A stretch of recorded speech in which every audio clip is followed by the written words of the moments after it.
రేపు ఓట్లు దండుకోవడానికే?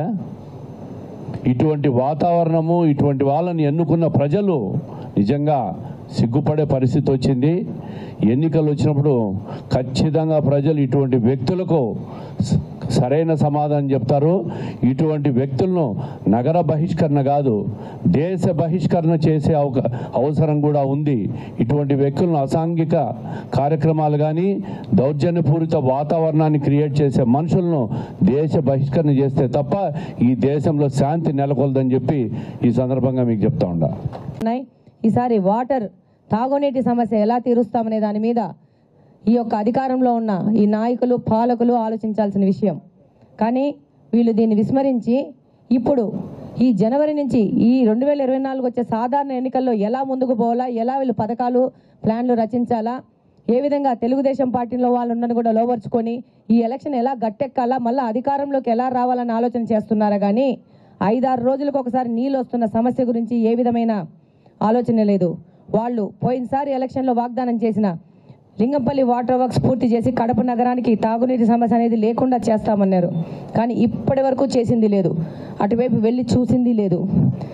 కడప ప్రజలకు అసలు దీర్ఘకాలిక సమస్య అయిన దీన్ని శాశ్వత పరిష్కార దిశగా ఈ ఒక పథకాన్ని వేసుకొని దాని ప్రకారం ప్రణాళిక ప్రకారం పనిచేయాల్సిన ఈ స్థానిక వైసీపీ ఎమ్మెల్యే నాయకులు ఈ శాశ్వత పరిష్కార దిశగా పరిష్కరించడానికి పూర్తిగా విఫలమైనారు.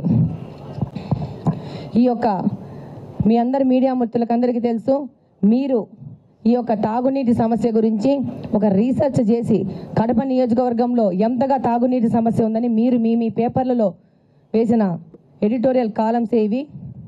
మేము లింగంపల్లి వాటర్ వర్క్స్ పోతున్నాం. కడప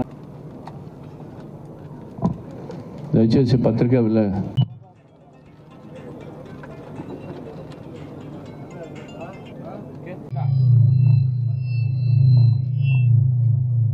గారి మాధవిని గెలిపిస్తారని ప్రార్థిస్తున్నాను. Thank you. కోసం పనిచేసే విధంగా మేము పనిచేస్తాము.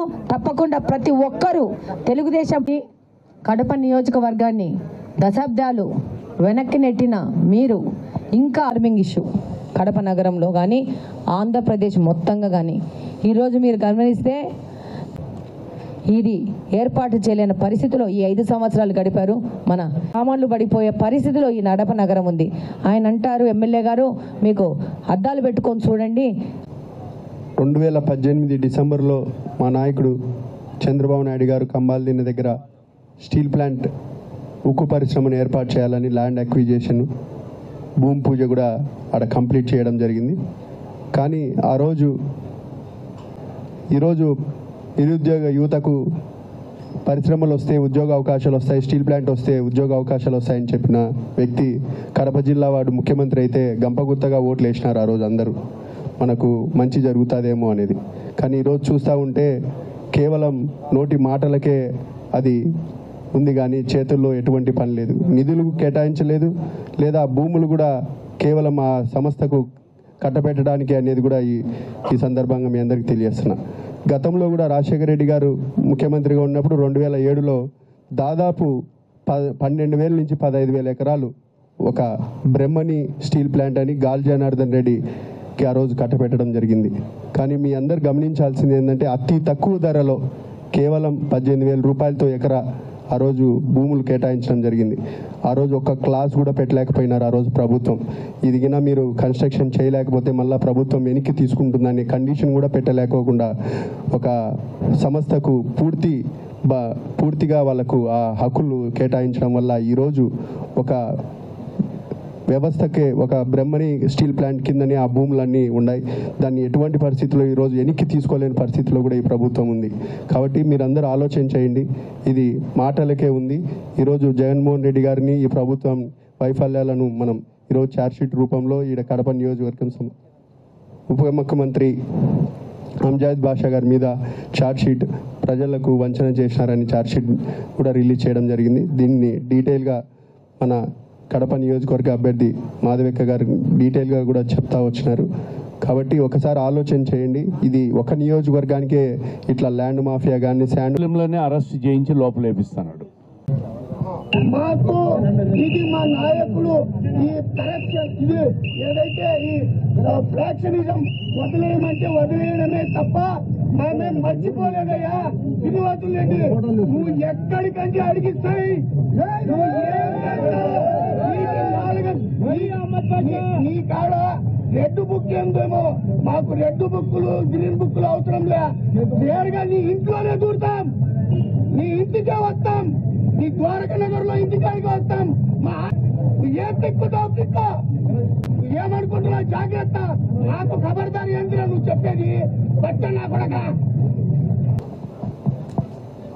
ఇది 50-60 సంవత్సరాలుగా కడప నియోజకవర్గంలో ఇటువంటి దౌర్జన్యపూరిత వాతావరణం ఎప్పుడన్నా చూసారా? ఇది సభ్య సమాజం ఆమోదిస్తుందా? కడప నగరంలో ఉన్న ముస్లిం వర్గాలైనా ఇటువంటి వ్యాఖ్యలను ఆమోదిస్తారా? వాళ్ళందరూ కూడా మాకు చెప్తా ఉన్నారు, మా మతంలో ఎప్పుడు కూడా ఇటువంటి వ్యాఖ్యలు మేము చెయ్యం, మేము దేవుణ్ణి నమ్ముకున్నాం, దౌర్జన్యాలు, గలాటాలు, బెదిరింపులు మా మత చరిత్రలో ఎక్కడా లేవని. మరి ఇటువంటి వ్యక్తి ఈ విధంగా బహిరంగంగా ఛాలెంజ్లు చేసి ఫ్యాక్షనిజం అంట, ఫ్రాక్షన్కు తేడా తెలియని వ్యక్తులు కూడా ఫ్యాక్షనిజం గురించి మాట్లాడుతూ ఉన్నారంటే కడప నగరంలో ప్రజలు భయభ్రాంతులు గురి చేసేదానికే, ఇప్పటికీ భూ కబ్జాలు చేసి తిన్నదానికే, కమిషన్లు దండుకునేదానికే, ప్రభుత్వ నిధులన్నీ దుర్వినియోగం చేసిన దానికే, ఇసుక మట్టి అమ్ముకునే దానికే, ఇటువంటి మాఫియా వాతావరణాన్ని క్రియేట్ చేసేదానికే, ఇటువంటి భయభ్రాంతులకు కడప నగర ప్రజలను బెదిరించడానికి